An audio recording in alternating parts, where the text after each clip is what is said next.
देवं कंसचाणूरमर्दनम् देवकी परमानन्दम् कृष्णं वन्दे जगद्गुरुम् देवकी परमानन्दम् कृष्णं वन्दे जगद्गुरुम्।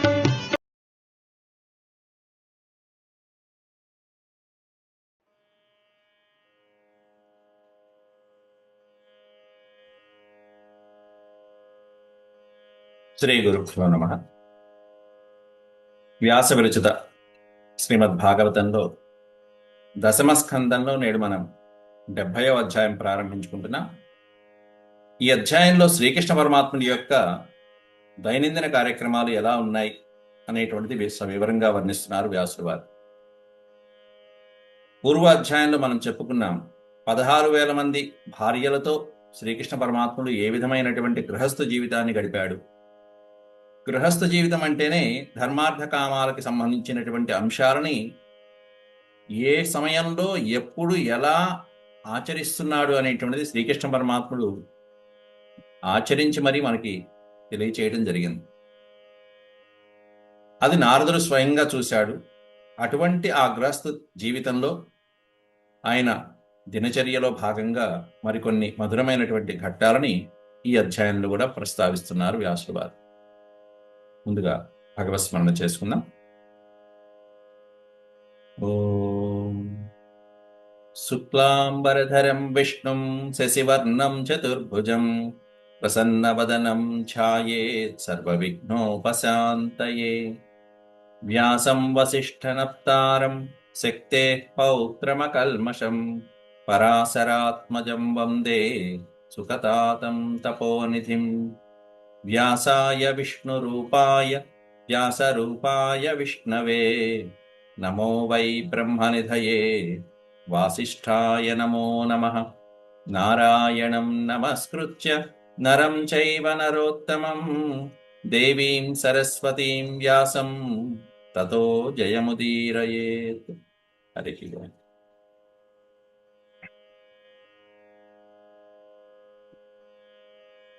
70వ అధ్యాయం దశమ స్కంద. శ్రీసుక ఉవాచ. సుఖయోగేంద్ర వారు పరీక్షిత్ మహారాజ్కి స్వామివారి యొక్క లీలల్ని గానం చేస్తూ అఘోషస్యుపవృత్తాయాం కుక్కుటాన్ పూజతోషపన్ గృహీతకంఠ్యః పతిభిర్మాధవ్యో విరహాతురా. పొద్దున్నే కోడి కూతలు, ఆ శబ్దాలకి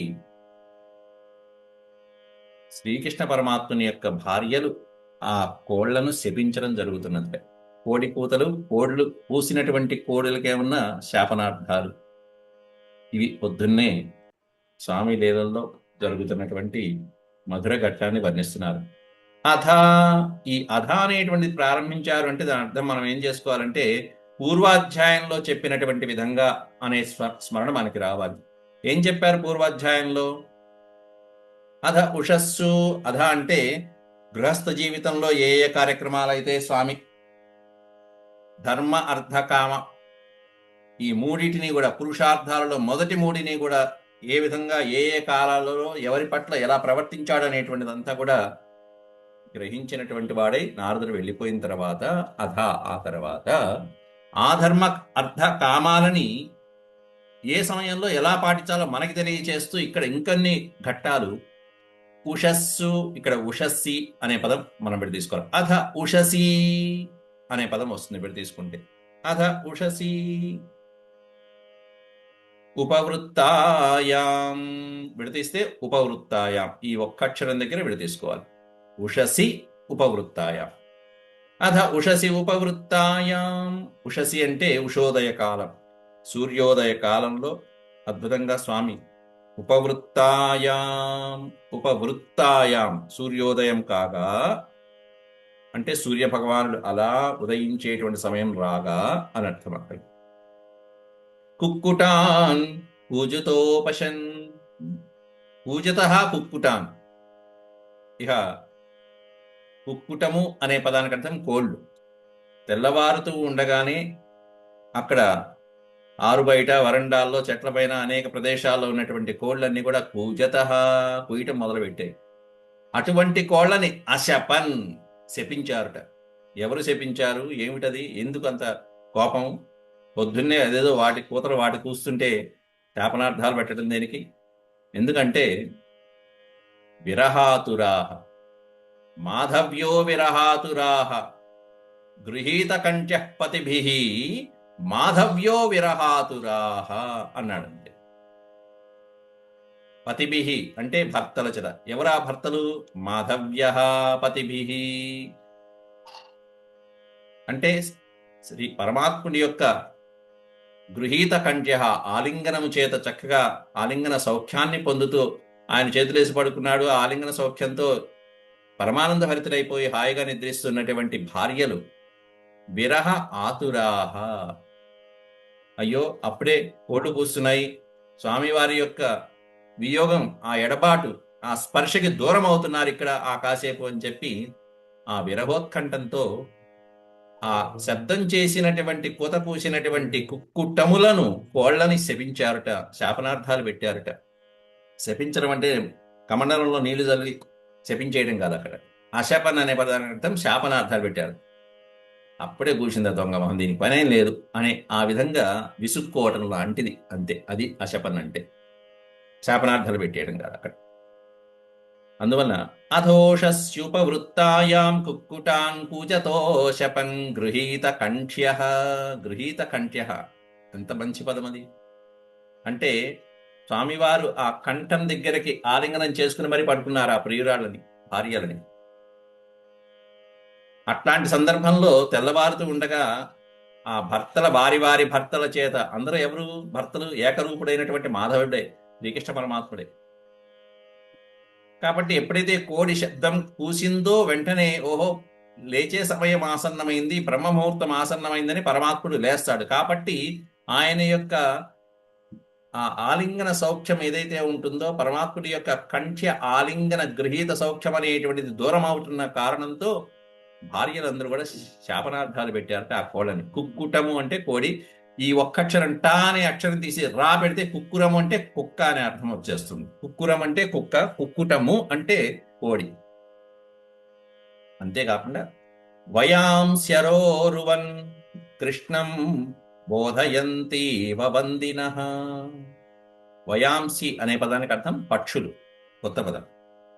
వయసులో ఉన్నవారు, ఈడుజోడు అని ఒక అర్థం వస్తుంది, ఇక్కడ పక్షులు అనే అర్థం. వయాంస్యరోరువన్ కృష్ణం బోధయంతీవ వందినః గాయన్ స్వలిష్వ నిద్రాణి మందార వనవాయుభిః.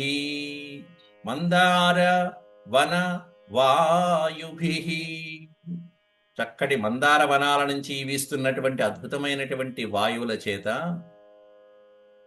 వనవాయువులు, వనాలు, ఉపవనాలు, ఆ ద్వారకా నగరంలో సుందరమైనటువంటి ఉపవనాల నుంచి వీస్తున్నటువంటి తేనెలొలికేటువంటి మందార వనాల వాయువుల చేత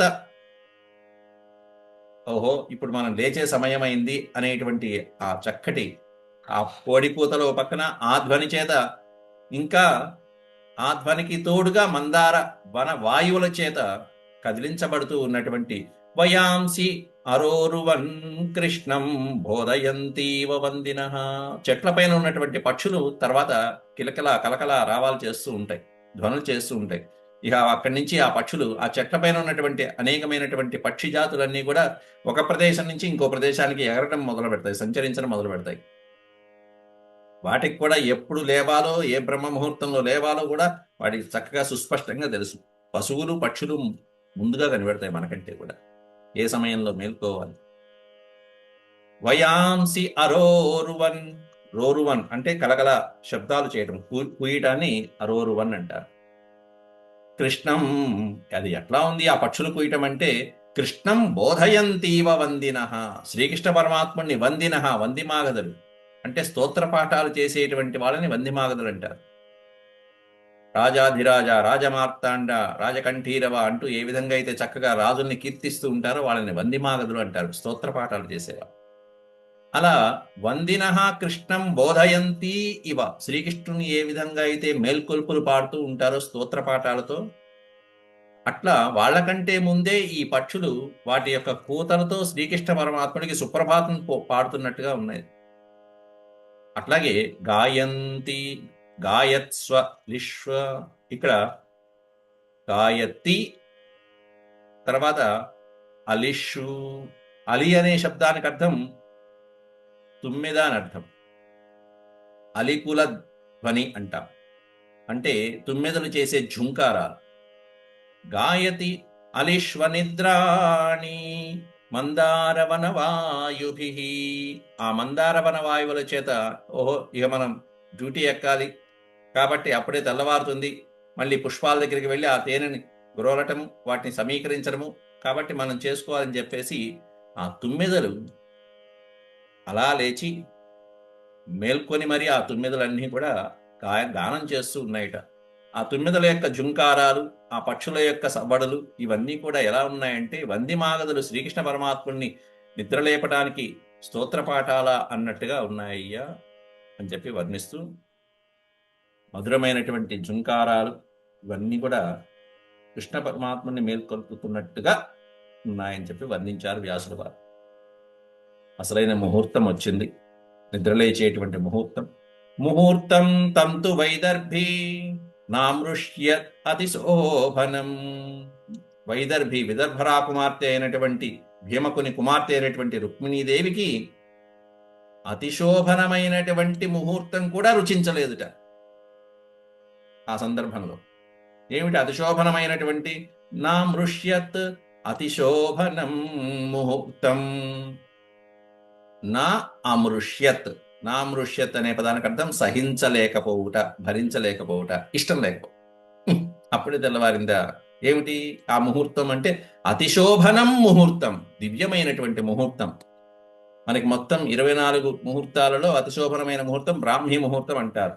ఆ బ్రాహ్మీ ముహూర్తం అంటే తెల్లవారుజామున సూర్యోదయ కాలం అనేటువంటిది మన పంచాంగాలలో సమయాన్ని బట్టి సీజన్స్, అంటే మనకి వాతావరణం వేసవి కాలం ఒక రకంగా ఉంటుంది, చలికాలం ఒక రకంగా ఉంటుంది, వర్షాకాలం ఒక రకంగా ఉంటుంది. అట్లా సూర్యోదయ సమయానికి బట్టి అంటే 96 నిమిషాల ముందు బ్రహ్మ ముహూర్తం అంటారు. ఆ బ్రహ్మ ముహూర్తంలో లేవటం అది అతిశోభనమైనటువంటి ముహూర్తం, పరమ పవిత్రమైనటువంటిది అని అర్థం. అక్కడ అతిశోభనం అంటే పవిత్రమైన ముహూర్తము. ఆ బ్రాహ్మీ ముహూర్తము కూడా తంతు వైదర్భీ నామృష్యత్, అటువంటి బ్రాహ్మీ ముహూర్తం కూడా సహించలేకపోయింట. అయ్యో ఇది పవిత్రమే, మనం లేవాలి, భర్తను లేపాలి అని కూడా కాకుండా అప్పుడే లేవాలా? ఎందుకని? పరిరంభణ విశ్లేషాత్ ప్రియ బాహ్వంతరం గత. అప్పటిదాకా చక్కగా ఆ పాన్పు మీద కలిసిమెలిసి ఉన్నటువంటి పరిరంభణం, ఆలింగన సౌఖ్యాన్ని అనుభవిస్తున్నటువంటి ఆ దేవి ఒక రుక్మిణీదేవే కాదు. రుక్మిణీదేవి పరిస్థితి ఇలా ఉంటే ఇక మిగతా భార్యలు చెప్పేదే ఉంది. మొత్తం 16,000 మంది పరిస్థితి ఇలాగే ఉంది. ఆయన కౌగిలింతలకి ఎక్కడ ఎడబాటు కలుగుతుందా అని చెప్పి బాహ్వంతరం గత, ఈ బాహువుల్ని వదిలిపెట్టేసి మళ్ళీ ఆయన దైనందిన కార్యక్రమంలో పాల్గొంటాడు కదా. అయ్యో అప్పుడే బ్రహ్మముహూర్తం వచ్చేసిందా, తప్పదా తప్పదా అన్నట్టుగా పాపం ఆ బ్రహ్మముహూర్తాన్ని కూడా, శోభనమైన పవిత్రమైన బ్రహ్మముహూర్తాన్ని కూడా వాళ్ళు ఇష్టపడట్లేదయ్యా. ఎందుకంటే పరమాత్మ, అంతకు మించినటువంటి పరమాత్మ ఎడబాటు వాళ్ళకు కలుగుతుంది. ఈ బ్రహ్మ ముహూర్తాలు ఇవన్నీ లెక్క ఆ పరమాత్ముడి యొక్క స్పర్శ సౌఖ్యం కంటే కూడా. కాబట్టి వాళ్ళందరూ ఆ సుఖాన్ని అనుభవించి చివరికి వీటిని కూడా తిరస్కరించే స్థాయికి వచ్చేశారయ్యా. అట్లాంటి ఆ బ్రహ్మ ముహూర్తంలో, బ్రాహ్మీ ముహూర్తంలో, బ్రాహ్మీ ముహూర్త ఉత్థాయ వార్యుపస్పృశ్య మాధవ దధ్యౌ ప్రసన్నకరణ ఆత్మానం తమసః పరం. బ్రాహ్మే ముహూర్త ఉత్థాయ, ఉత్థాయ అంటే లేచి, నిద్ర నుంచి లేచి. బ్రహ్మ ముహూర్తంలో స్వామివారు శ్రీకృష్ణ పరమాత్ముడు మేల్కొన్నాడు. లేవగానే ఏం చేశాడయ్యా? చక్కగా దంతధావనాదులు మొదలైనటువంటివన్నీ చేసుకుని వారి ఉపస్పృశ్య, దంతధావనాదులు కార్యక్రమాలు అయిపోగానే ఏం చేయాలంటే ఆచమానం చేయాలి. వారి అంటే నీరు, వారి ఉపస్పృశ్య నీటిని తాకి ఆచమానం చేసి మాధవ శ్రీకృష్ణ పరమాత్ముడు దధ్యౌ ప్రసన్నకరణ ఆత్మానం తమస పరం. దధ్యౌ అనే పదానికి అర్థం ధ్యానించుట అని అర్థం. ధ్యానించుట, ప్రసన్నమైనటువంటి అంతఃకరణంతో, నిర్మల చిత్తంతో ఆ సూర్యోదయం అంటే ఇలా 2 జాముల ముందు వేళ, అంటే ఈ బ్రాహ్మీ ముహూర్తంలో ప్రశాంతమైనటువంటి వాతావరణం ఉంటుంది కాబట్టి ధ్యానం చేసుకునేటువంటి వాళ్ళకి, యోగులైనటువంటి వాళ్ళకి పరమ ఉత్కృష్టమైనటువంటి సమయం అది. అందరూ నిద్రపోతూనే ఉంటారు 6 దాకా. అలా బయట ప్రపంచం నిద్రపోయే సమయం యోగులైనటువంటి వాళ్ళకి మేల్కొనే సమయం. యోగులు మేల్కొనే సమయం ప్రపంచానికి నిద్రించే సమయం. అది భగవద్గీతలోనే చెప్పారు, మీ అందరికీ తెలిసిందే. దధ్యౌ ప్రసన్నకరణ ఆత్మానం తమసః పరం. ఆత్మానం తమసః అంటే అంధకారం. ఏమిటా అంధకారము? అజ్ఞానం అనేటువంటి అంధకారం. ప్రకృతి అనేటువంటి దానికి భిన్నమైనటువంటి పరమైనటువంటి తన యొక్క ఆత్మానం, తన శక్తిని తానే ప్రసన్నమైనటువంటి చిత్తంతో ధ్యానం చేస్తూ కూర్చున్నాడు పరమాత్ముడు. ఏం ధ్యానం చేశాడు అంటే తమసః పరం, అజ్ఞానానికంటే భిన్నమైనటువంటి పరంజ్యోతిని ఆయన ధ్యానం చేసుకుంటూ కూర్చున్నాడయ్యా అని చెప్పి దాని ఆత్మ. ఆ విధంగా కాబట్టి ఆ ధ్యానంలో నిరతుడై ప్రకృతికి అతీతమైనటువంటి ఆనందము, ఆత్మానందాన్ని ప్రకృతి అనొచ్చు, తమస్సు అంటే ఇక్కడ అజ్ఞానము అనొచ్చు, రెండిటికి మనం చెప్పుకోవచ్చు. అట్లా ధ్యానంలో కూర్చున్నటువంటి పరమాత్ముడు ఇంకా దేన్ని ధ్యానం చేశాడు అనేటువంటిది సవివరంగా ఇస్తున్నారు 5వ శ్లోకంలో. ధ్యానానికి కూర్చున్నటువంటి ఆ స్వామివారు దేన్ని ధ్యానం చేశారు అనేటువంటి. ఏకం స్వయం జ్యోతిరనన్యమవ్యయం స్వసంస్థయా నిత్య నిరస్త కల్మషం బ్రహ్మాఖ్యమస్యోద్భవనాశహేతుభిః స్వశక్తిభిర్లక్షిత భావనిర్వృతిం. ఏకం స్వయం జ్యోతి, ఒకే ఒక స్వయం జ్యోతిని ఆయన ధ్యానిస్తూ కూర్చున్నారట స్వామివారు శ్రీకృష్ణ పరమాత్ముడు. ఎట్లాంటిది ఆ స్వయం జ్యోతి? స్వయం ప్రకాశమైనటువంటిది అంటే ఇతరత్రా దేని చేత దాని యొక్క ప్రకాశం ఉండదు, దానంతటా అది ప్రకాశించేటువంటి శక్తి మాత్రమే దానికి ఉంటుంది. అంతేగాని ఇతరుల వలన, ఇతర చైతన్య స్వరూపాల వలన దీనికి శక్తి అనేది ఉండదు. ఇదే సమస్తమైనటువంటి ప్రపంచానికి చైతన్యమైనటువంటి శక్తి. స్వయం జ్యోతి అంటారు. స్వయంభూ అనే పదం ఎట్లాగో స్వయం జ్యోతి. అట్లాంటి ఏకం, ఏకో అద్వితీయం, నద్వితీయం. అలాగే అనన్యమవ్యయం, అనన్యః అనే పదానికి న అన్యః అనన్యః, వేరొకటి లేదు, ఒకటే జ్యోతి. అవ్యయమైనటువంటిది, అవ్యయము అంటే నాశరహితమైనటువంటిది అని అర్థం. అక్కడ శాశ్వతమైనటువంటిది, అవ్యయమైనటువంటిది, ఇంకొకటి కానటువంటిది, కేవలం అద్వైతమే, ద్వైతం కూడా కాదు. స్వసంస్థయా నిత్య నిరస్త కల్మషం. స్వసంస్థయా తన ఉనికిని తెలియజేసేటువంటి అత్యద్భుతమైనటువంటి నిత్య నిరస్త కల్మషం. ఎటువంటి శక్తి? ఆ శక్తి. ఏ శక్తిని ధ్యానిస్తున్నారు? నిత్య నిరస్త కల్మషం. కల్మషం అంటే పాపాలు. సమస్తమైనటువంటి పాపాలని నిరస్తము దూరం చేయగలిగినటువంటి, తొలగించగలిగినటువంటి శక్తి ఏదైతే ఉంటుందో ఆ శక్తిని నిత్యము ధ్యానిస్తూ ఉన్నారు పరమాత్ముల వారు. సమస్త పాపాలని, దోషాలని తొలగించేటువంటి, తన ఉనికిని చాటి చెప్పేటువంటి అవ్యయమైనటువంటి, అనన్యమైనటువంటి స్వయం జ్యోతి గురించి స్వామివారు ధ్యానం చేస్తూ ఉన్నారయ్యా. అంతేనా? ఇంకేమన్నా ఉన్నాయా? చాలా ఉన్నాయి. బ్రహ్మాఖ్యమస్యోద్భవనాశహేతుభిః, అస్య ఉద్భవనాశహేతుభిః. బ్రహ్మాఖ్యం అనే పదం పక్కన పెట్టాడు. అస్య ఉద్భవనాశహేతుభిః, ఈ లోకము యొక్క ఉద్భవం. అస్య అంటే ఈ లోకము యొక్క ఉద్భవం, ఉత్పత్తికి నాశనాదులకి, ఉత్పత్తి నుంచి నాశనాదుల వరకు కలిగేటువంటి సకల స్థితులకి కూడా హేతుభిః, కారణభూతమైనటువంటి ఏ పరంజ్యోతి అయితే ఉంటుందో ఆ జ్యోతిని ధ్యానిస్తున్నాడు పరమాత్ముడు. హేతు అంటే కారణం, అంటే సృష్టి స్థితి లయలకి కారణభూతమైనటువంటి ఏ అనంతమైన శక్తి అయితే ఉంటుందో ఆ అద్వితీయమైన శక్తిని ధ్యానిస్తున్నాడు. ఎవరి శక్తి అది? స్వశక్తిభిర్లక్షిత భావ నిర్వృతిం. స్వశక్తిభిః, అంటే తన యొక్క శక్తి చేత మాత్రమే గుర్తించబడేటువంటి ఆనంద స్వరూపం ఏదైతే ఉందో ఆ ఆనంద స్వరూపాన్ని పూజ చేస్తున్నట్టు ఆయన. అంటే శ్రీకృష్ణ పరమాత్ముని మనం గుర్తించాలంటే ఎవరి శక్తి కావాలంటే ఎవరి శక్తి సరిపోదయ్యా, స్వశక్తి విహి అన్నాడు. ఆయనకున్నటువంటి ఆయన శక్తుల చేత మాత్రమే తప్ప బ్రహ్మశక్తి కానీ ఇంద్రుడి శక్తి కానీ ఇతర దేవతల శక్తులు కానీ సరిపోతాయా? ఆయన్ని కొలవటానికి వేదాలు వేద సూక్తాలే సరిపోవు. కాబట్టి అటువంటి స్వశక్తిభిర్ లక్షిత గుర్తించబడేటువంటి భావ నిర్వృతిం, అటువంటి ఆనంద స్వరూప చైతన్యం, శుద్ధ చైతన్యం ఏదైతే ఉంటుందో అటువంటి చైతన్యానికి ఒక పేరు పెట్టారు. ఏమిటా పేరు? బ్రహ్మాఖ్యం. ఆఖ్యము అంటే పేరు. బ్రహ్మ అనే పేరు కలిగినటువంటి పరబ్రహ్మను ధ్యానిస్తున్నాడయ్యా శ్రీకృష్ణ పరమాత్ముడు అని చెప్పి వర్ణించారు. బ్రహ్మాఖ్యం అంటే అది, అంతేగాని బ్రహ్మాది దేవతలు కాదు. బ్రహ్మ ఆఖ్యం, బ్రహ్మ అనే పేరు కలిగినటువంటి పరబ్రహ్మని ధ్యానం చేస్తున్నాడు మనసులో ఆయన అని దాని. మరొకసారి కావాలంటే ఇంకోసారి చెప్తాను. ఏకం స్వయం జ్యోతిరనన్ అనన్యమవ్యయం. స్వయం జ్యోతిగా ఒకడే ఉన్నటువంటి స్వరూపమైనటువంటి అనన్యమైనటువంటిది, అవ్యయం నాశరహితమైనటువంటిది, అలాగే తన ఉనికి చేత మాత్రమే సమస్త పాపకర్మాలని కూడా తొలగించేటువంటి అద్భుతమైన చైతన్య స్వరూప శక్తిని, అలాగే సృష్టి స్థితులకి కారకమైనటువంటి చైతన్య శక్తిని, తన శక్తి చేత మాత్రమే గుర్తించబడేటువంటి ఆనందమయ స్వరూపాన్ని, అటువంటి బ్రహ్మ అనేటువంటి పేరు కలిగినటువంటి శుద్ధ చైతన్య స్వరూపాన్ని, ఆ పరబ్రహ్మని ధ్యానం చేస్తున్నాడు శ్రీకృష్ణ పరమాత్ముడు.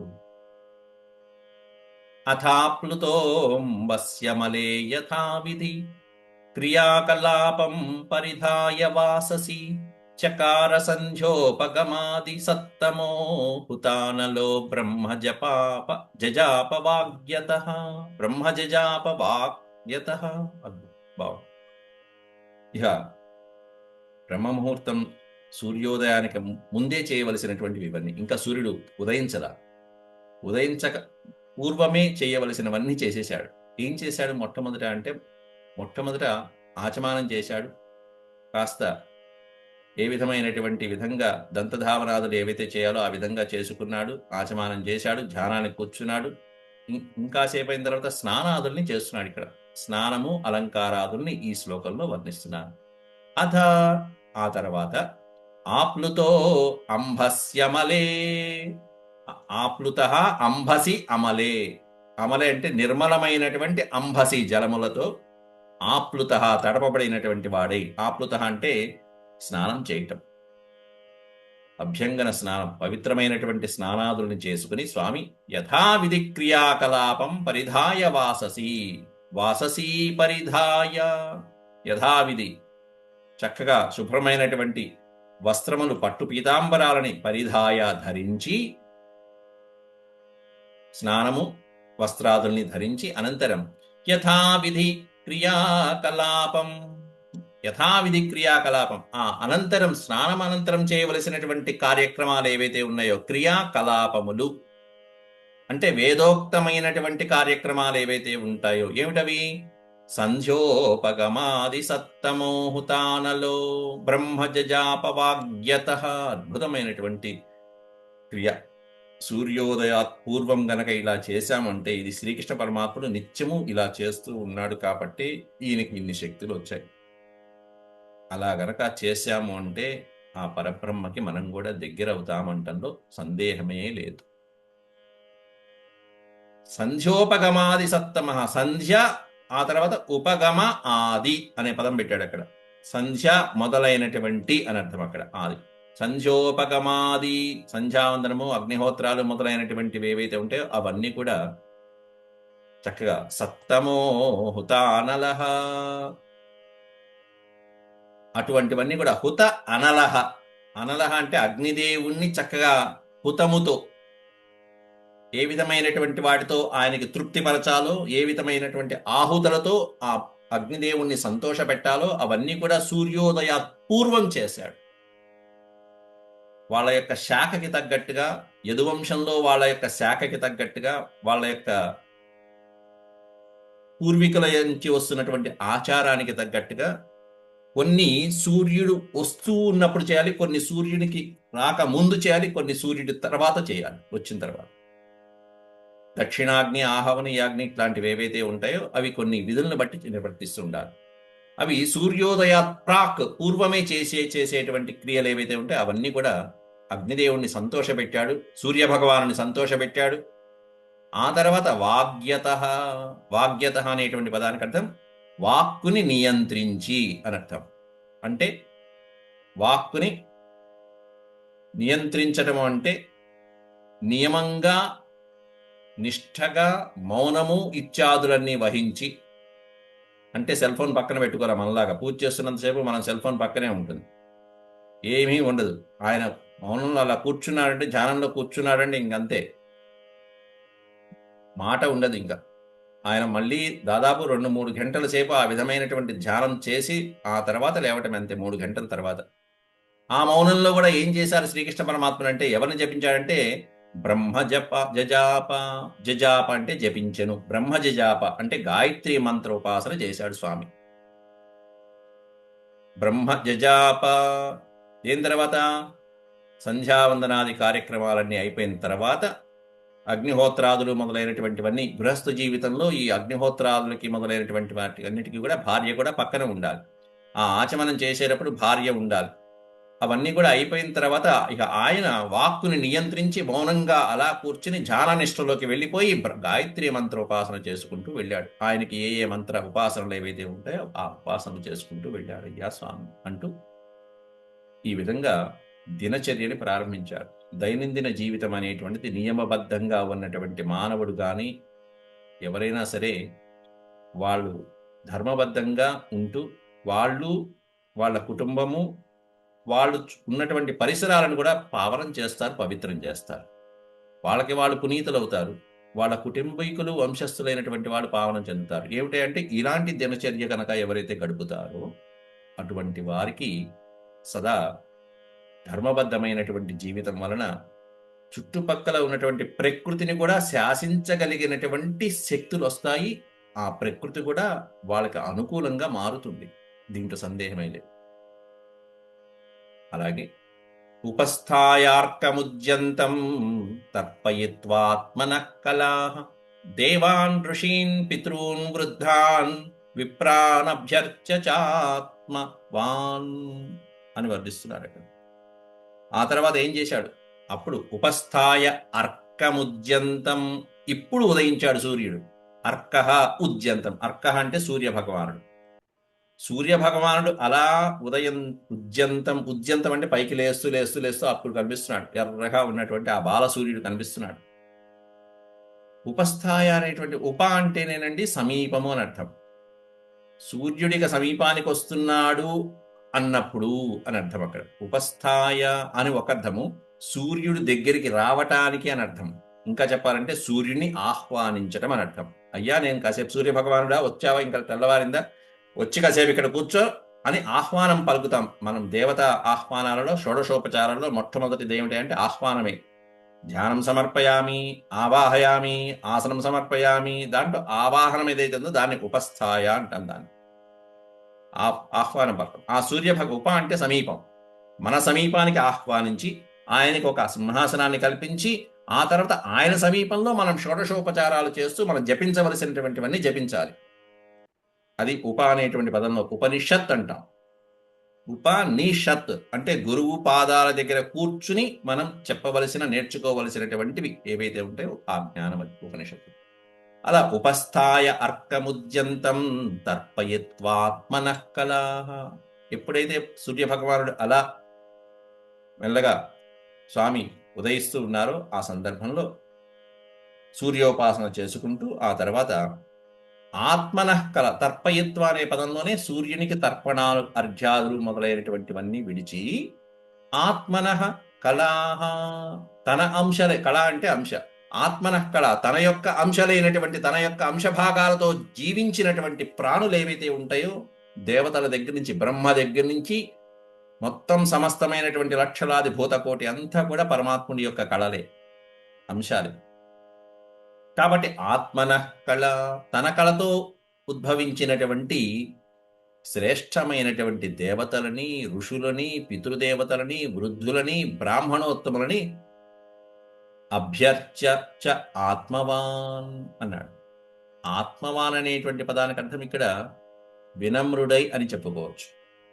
వినయ విధేయతలతో వినమ్రుడై తన యొక్క సభ్యతా సంస్కారాలకి అనుగుణంగా వాళ్ళని అర్చించాడయ్యా. ఎవరిని అర్చించాడు? తన యొక్క కళలను పంచుకొని పుట్టినటువంటి దేవతలు, సమస్త దేవతలు ఎవరైతే ఉంటారో ఆయన దేవుడే ఆయన పరబ్రహ్మ అయినప్పటికీ కూడా ఈయన దేవతల్ని కొలిచాట. ఎందుకని? మానవావతారంలో వచ్చాడు కాబట్టి, గృహస్థ జీవితాన్ని గడుపుతున్నాడు కాబట్టి, పక్కన భార్యలు కూడా ఉన్నారు కాబట్టి, ఇది మనకు తెలియచేయడం కోసం ఇవన్నీ కూడా. కాబట్టి దేవతల్ని ఆయనే సృష్టించినటువంటి, ఆయన అంశాలతో ఉద్భవించినటువంటి దేవతల్ని ఆయనే పూజించాడు. ఋషుల్ని పూజించాడు. పితృదేవతల్ని వాళ్ళకి ఇవ్వవలసినటువంటి తర్పణాదులు ఏవైతే ఉంటాయో అవన్నీ ఇచ్చాడు సూర్యోదయం తర్వాత. వృద్ధాన్, వంశంలో వృద్ధులు ఎవరైతే ఉంటారో వాళ్ళకి సంస్కారాలు. అంతేకాకుండా పితృదేవతలు, మనం ఎప్పుడైనా తర్పణాలు వదిలేటప్పుడు ఆ చనిపోయినటువంటి పితృదేవతలు, వృద్ధులు, అటువారు ఇటువారు, అంటే అటు పుట్టింటివారు అత్తింటివారు అందరి వైపున ఉన్నటువంటి వృద్ధులందరికీ ఒక్కసారిగా తర్పణాలు వదలటం అనేది చాలా గొప్ప విషయం అది. కాబట్టి అలాగే వృద్ధ సేవ చేయడం అనేటువంటి అర్థం కూడా తీసుకోవచ్చు ఇక్కడ. గురు సేవ, వృద్ధ సేవ మొదలైనటువంటివన్నీ.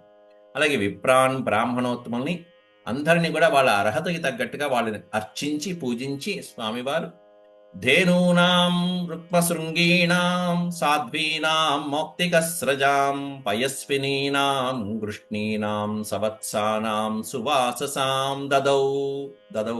ఇక్కడ చూసారా, ఈ శ్లోకంలో ఎక్కడ క్రియాపదం లేదు. దదౌ అనే పదం దగ్గర తర్వాత క్రియాపదం పెట్టాడు. అంటే ఈ రెండు శ్లోకాల దగ్గర మనం ఎక్కడ ఆపకూడదయ్యా, కంటిన్యూషన్ శ్లోకాలు, దీని మధ్యలో ప్లస్ పెట్టుకోవడమే. ధేనూనాం రుక్మశృంగీణాం సాధ్వీనాం అన్ని కూడా చివరిలో సున్నా వచ్చింది చూడండి. ఈ పదాలన్నిటికీ సున్నాలు వచ్చాయి. ధేనూనాం అంటే ద్వితీయాభక్తి, ధేనువులని. రుక్మశృంగీణాం బంగారు కొమ్ములు కలిగినటువంటి ధేనువులని. సాధ్వీనాం పవిత్రమైనటువంటి వాటిని. మౌక్తికస్రజాం చక్కగా ముత్యాల దండలు మొదలైనటువంటి హారాలు అలంకరించబడినటువంటి వాటిని. పయస్వినీనాం చక్కటి పాల పొదుగుతో నిండినటువంటివి. పయస్విని అంటే పాలధారల్ని స్రవిస్తూ ఉన్నటువంటి, దూడలకి పాలధారల్ని ఇస్తూ ఉన్నటువంటి. గృష్ణీనాం అనే పదం పెట్టాడు అక్కడ. గృష్ణీనాం అంటే ఒక ఈత ఈనినటువంటి ఆవు అని విశేషంగా చెప్పాలి. ఒక ఈత ఈనినటువంటి ఆవు ఎప్పుడు కూడా అంటే తల్లి అయినటువంటి సందర్భంలో ఏ విధంగా అయితే ఆ స్త్రీమూర్తికి, మాతృమూర్తికి ఏ విధమైనటువంటి అర్హత వస్తుందో, అలాగే ఒక ఈత ఈనినటువంటి ఆ ధేనువుకి వచ్చేటువంటి గౌరవ మర్యాదలు కానీ, దాని యొక్క వయస్సు కానీ, సౌష్ఠవం కానీ, బలం కానీ ఎంతో అద్భుతంగా ఉంటుంది. అందువల్ల గృష్ణీనాం సవత్సానాం, వత్సానాం దూడతో కూడుకుని ఉన్నటువంటి, అంతేగాని ఒక ధేనువును ఒకదాని చుట్టూదా కాదు, ధేనువుతో పాటుగా దూడ కూడా పక్కన ఉంటూ అందులో ఆ దూడ పాలు తాగుతూ ఉంటే ఈ చక్కగా ఈ తల్లి దాన్ని నాపుతూ అలా అలా ఆత్మీయతతో అనురాగంతో ఉంటే అప్పుడు మీరు ప్రదర్శన చేయండి ఆ ధేనువుకి, ముల్లోకాలు మీ వశమైపోతాయి. సవత్సానాం సువాససాం. సువాససాం, వాససం అనే పదానికి అర్థం వస్త్రములు. సువాససం అంటే చక్కటి వస్త్రాల చేత అలంకరించబడినటువంటి ధేనువులు, బంగారు కొమ్ములతో అలంకరించబడిన ధేనువులు. అటువంటి వాటిని అని చెప్పారు. క్రియాపదం ఎక్కడా లేదు. ఏం చేశాడు వాటిని అనేది తర్వాత పదంలో. కాబట్టి ఈ రెండు శ్లోకాలని మనం ఆపకుండా చదువుకుంటూ వెళ్లాల్సిందే అట్లాంటివి. ఇంకా విశేషంగా దదౌ అని పెట్టాడు. దదౌ అంటే ఇచ్చెను. ఎవరికి ఇచ్చారు, ఏం చేశాడు? రూప్యకురాగ్రాణాం క్షౌమాజిన తిలై సహ అలంకృతేభ్యో విప్రేభ్యో బద్వం దినే దినే. ఇక్కడ బద్వం అని ఒక పుస్తకంలో ఒక ప్రతిలో ఉన్నది. అలాగే ద్వంద్వం అనేటువంటిది మరొక ప్రతిలో కూడా ఉన్నది. అట్లా కొన్ని ప్రతుల్లో బద్వం అనొచ్చు, ద్వంద్వం అనొచ్చు. అంటే రెండింతలు, నాలుగింతలు అని చెప్పడం అక్కడ. దదౌ రూప్య కురాగ్రాణం. ఇక్కడ రూప్య అనొచ్చు, రౌప్య అనే పదం కూడా అనొచ్చు. రౌప్య అనే పదం అయితే వెండి. కుర అగ్రాణం, కురము అంటే కాలి గిట్టలు. ఆ ఆవుల యొక్క కాలి గిట్టలు చక్కగా అందమైనటువంటి రూపంలో ఉన్నవి అని ఒక అర్థం రూప్య అంటే. రౌప్య అంటే గనక వెండి మొదలైనటువంటి వాటికి తొడుగులతో ఉన్నటువంటి గిట్టలు అని అర్థం. కొంతమందికి చూడండి, ఆవులకి కింద మేకులు కొట్టేసి ఇనపవి వేస్తూ ఉంటారు. గుర్రాలకి, ఆవులకి కొన్ని ఈ పొలాల్లో దున్నేటువంటి వాటికి కూడా కొట్టేస్తూ ఉంటారు. ఎద్దులు కొడతారు కింద కాలి కింద మేకులు. అట్లా ఇక్కడ అలా కాదు. ఇక్కడ ఏం కొట్టారంటే చక్కగా వెండి లోహాలతో అలంకరించబడినటువంటి గిట్టలు కలిగినటువంటి ఆవులు. కొమ్ములేమన్నా బంగారం ఉండాలి, ఇవేమన్నా ఈ విధంగా ఉండాలి. ఎందుకంటే వెండి ఈ కింద భాగాలలో బంగారం ఉండకూడదు, వెండి పైన ఉన్నటువంటి అవయవాలకి వెండి ఉండకూడదు. బంగారం అనేటువంటిది మనం ఆభరణాలు పైన మెడలో కానీ వడ్డాణంగా కానీ శిరస్సును కానీ అలంకరించుకుంటాం. పాదాల దగ్గర బంగారం ఉండకూడదు. అలాగే వెండి వస్తువులు అనేటువంటి పై భాగాల్లో అలంకరించకూడదు, కాళ్ళ దగ్గర ఉండాలి. కాబట్టి అదే ఇక్కడ కూడా మనకి చెప్పింది. రూప్య కురాగ్రాణం క్షౌమాజిన తిలై సహా. క్షౌమాజినము అంటే కృష్ణ జింక యొక్క చర్మం ఏదైతే ఉంటో కృష్ణాజినం అంటారు. అవి తిలైహి తిలలతోను, తిలలు అంటే నువ్వులు మొదలైనటువంటి వాటితో, విప్రేభ్య బ్రాహ్మణులందరికీ దానం చేశాట. దదో అనేకమైనటువంటి చక్కగా బ్రాహ్మణులందరినీ పిలిచి అనేకమైన దాన ధర్మాలు చేశాడు. ఇది శ్రీకృష్ణ పరమాత్మ యొక్క దినచర్య. అనేక రకాలుగా అలంకృతేభ్య విప్రేభ్య, వాళ్ళ అర్హతలకి తగ్గట్టుగా ఆ బ్రాహ్మణోత్తములకి అలంకారాదులను చేసి, ఈ విధంగా పైన చెప్పినట్టుగా అలంకరించబడినటువంటి సమస్తమైనటువంటి ధేనువులని కూడా ఆ బ్రాహ్మణులకి అలంకారాలు చేసి దక్షిణ తాంబూలాదులు ఇచ్చి చక్కగా వాళ్ళని అలంకారం చేసి అనేక పట్టు వస్త్రాలు సమర్పించి మరీ దానం చేశాడయ్యా శ్రీకృష్ణ పరమాత్ముడు. ఎన్ని? బద్వం బద్వం, వేలాది ఆవులు. బద్వం అంటే 13,000 చిల్లర ఆవులు. ఒక రకంగా దాన్నే బృందం అనొచ్చు, లేకపోతే మంద అనొచ్చు, బృందం అనొచ్చు. కొన్ని ఏమన్నా కొన్ని ప్రతులలో దాన్ని ద్వంద్వం అని కూడా ఇచ్చారు. ద్వంద్వం అంటే 2 రెట్లు 2 రెట్లు, ఇంకా ఎక్కువ పెంచుకుంటూ. ఎప్పుడు ఇచ్చాడు? దినే అనే పదానికి అర్థం ప్రతిదినము అని అర్థం. 2 కలుపుకోవాలి సమాసం. దినే అంటే ప్రతిదినము ఇచ్చాడు. అట్లా ఇది ఆయన దినచర్య. ఒకరోజు ఇచ్చి కూర్చోవడం కాదు, వారానికి ఒకసారి ఇవ్వడం కాదు, నెలకోసారి ఇవ్వడం కాదు. దినే అంటే ప్రతిరోజు ఇచ్చుకుంటూ వెళ్ళాడయ్యా శ్రీకృష్ణ పరమాత్ముడు. ఇది ఆయన దినచర్య. పగలు ఇంతవరకు ఏం చేశాడు అంటే పూజలు, పునస్కారాలు, హోమాలు, దాన ధర్మాలు. ఇది ఆయన దినచర్య. ఇంకా అసలైనటువంటి రాజకార్యాల్లోకి మనం తర్వాత శ్లోకాల్లో రేపటి నుంచి మనం అడుగు పెడతాం. అంతవరకు సెలవు. ఓం శాంతి శాంతి శాంతి. హేదక్షరపద భ్రష్టం మాత్రాహీనం చ యద్భవేత్ తత్సర్వం క్షమ్యతాం దేవనారాయణ నమోస్తుతే. సర్వం శ్రీకృష్ణార్పణమస్తు. హరి ఓం.